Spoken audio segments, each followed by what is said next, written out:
안녕하세요. 신영식입니다. 이번 시간에는 제가 준비한 수학 강의의 첫 번째 강의인 기초 대수학 강의의 오리엔테이션을 진행해 보도록 하겠습니다. 상당히 짧을 건데 이번 시간에는 제가 이 강의를 통해서 여러분들에게 전달드릴 내용에 대한 것들과 그 다음에 이 강의가 왜 만들어졌는지에 대해서 설명을 드려보도록 할게요. 그리고 다음 시간부터 본격적으로 강의를 한번 시작해 보도록 하겠습니다.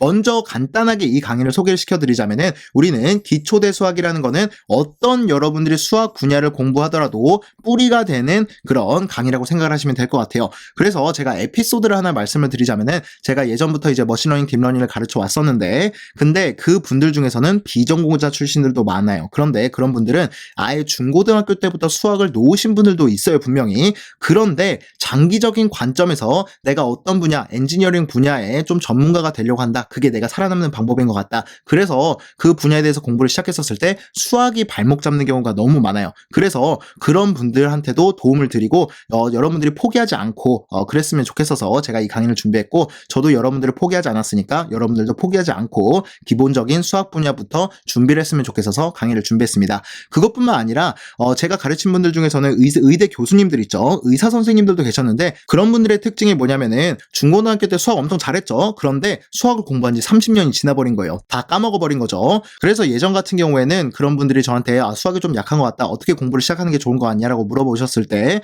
EBS 강의를 좀 추천을 드렸어요. 그런데 되게 좀 죄송스러웠었는데 그 의사 선생님들끼리 모여가지고 EBS 강의로 스터디를 하더라고요. 그래서 너무 비효율적인 것 같다. 그런 분들 앞에서 말씀드린 아예 중고등학교 때부터 수학을 안 하셨던 분들 뿐만 아니라 수학을 공부한 지 엄청 오래되신 분들 그런 분들을 위한 강의들까지도 제가 좀 커버를 하는 게 맞겠다라고 싶어서 이렇게 강의를 준비하게 됐습니다. 그래서 여러분들은 이 강의가 바로 기초대수학 강의가 여러분들의 수학 공부의 시작점이 된다. 이렇게 받아들이시면 좋을 것 같아요. 그럼 어떤 내용들을 다룰 거냐라고 생각을 한다면 우리가 이제 기본적으로 대수학을 다루는 거니까 대수학에서 다루는 기본적인 특징에 대해서 한번 살펴볼 거고 그 다음에 제가 또 강조하는 부분이 집합이에요. 여러분들이 뭐 확률을 배우든지 통계를 배우든지 아니면 선형대수학을 배우든지 아니면 뭐 최적화 이론을 배우듯이 함수를 다뤄도 얘는 집합으로서 정의가 돼요. 어떤 분야에서도 이 집합은 상당히 자주 사용되기 때문에 이 집합도 상세하게 한번 다뤄보도록 하겠습니다. 그 다음에 수학적 논리 이거를 통해서 여러분들이 얘는 아예 수학의 기초를 배운다 이렇게 생각하시면 좋을 것 같고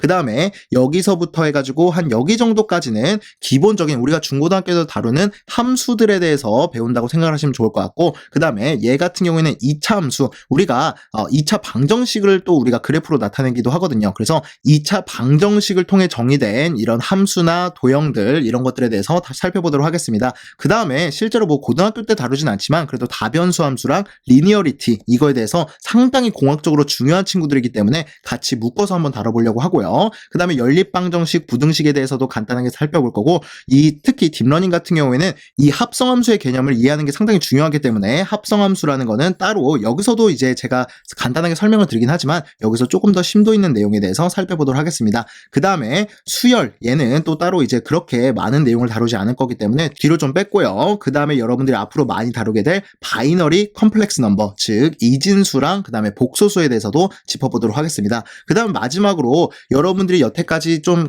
수학을 공부하셨던 분들이라면 카티션 코드너츠라고 부르는 데카르트 좌표계에 익숙해져 있을 거예요. 그런데 실제 공학적으로는 이 극좌표계라고 부르는 폴라 코오디네이트 시스템이라고 하는 것도 상당히 많이 사용되기 때문에 이 내용에 대해서 살펴보도록 하겠습니다. 사실 미리 말씀을 드리자면은 얘네들이 전부 우리가 고등학교 때 배우는 내용을 포함을 하진 않아요. 예를 들어서 우리가 뭐 순열 조합이라든가 이런 것들은 또 뒤에서 제가 다루도록 할 건데 여기서 뺀 이유가 뭐냐면 이 자체만으로도 일단 첫 번째 강의 볼륨이 너무 커요. 그래서 그런 순열 조합 아니면은 뭐 벡터 기하학 이런 내용들은 따로 다룰 거고 두 번째 이유는 뭐냐면 우리가 순열 조합을 배운 다음에 바로 확률을 배우는 게 좋아요. 그 다음에 통계를 배우겠죠. 이런 식으로 서로 시퀀스가 있기 때문에 얘는 다른 강의에서 다뤄보도록 할 거예요. 그거랑 마찬가지로 벡터 기하학에 대해서도 제가 따로 강의를 만들 건데 얘는 바로 선형대 수학에 연결되기 때문에 이런 좀 연관성이 있는 친구들은 따로 강의를 만들도록 하고 이번 강의에서는 우리가 가장 기본적으로 알아야 되는 수학적 지식과 테크닉들에 대해서 살펴보도록 하겠습니다. 자, 그럼 여러분들이 제가 지금까지 말씀드린 내용을 들어보면은 충분히 이해가 되실 텐데 어떤 수학 분야를 공부하더라도 여러분들이 장기적인 관점에서 봤을 때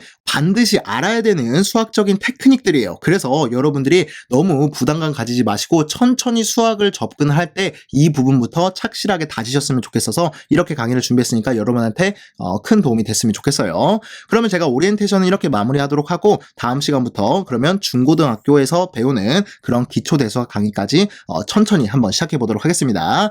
다시 한번 강조를 하지만 수학은 기본기가 튼튼해야 돼요. 본 강의를 통해서 그 기본기를 충분히 다지셨으면 좋겠습니다. 그러면 다음 시간에 본격적인 강의에서 다시 뵙도록 하겠습니다.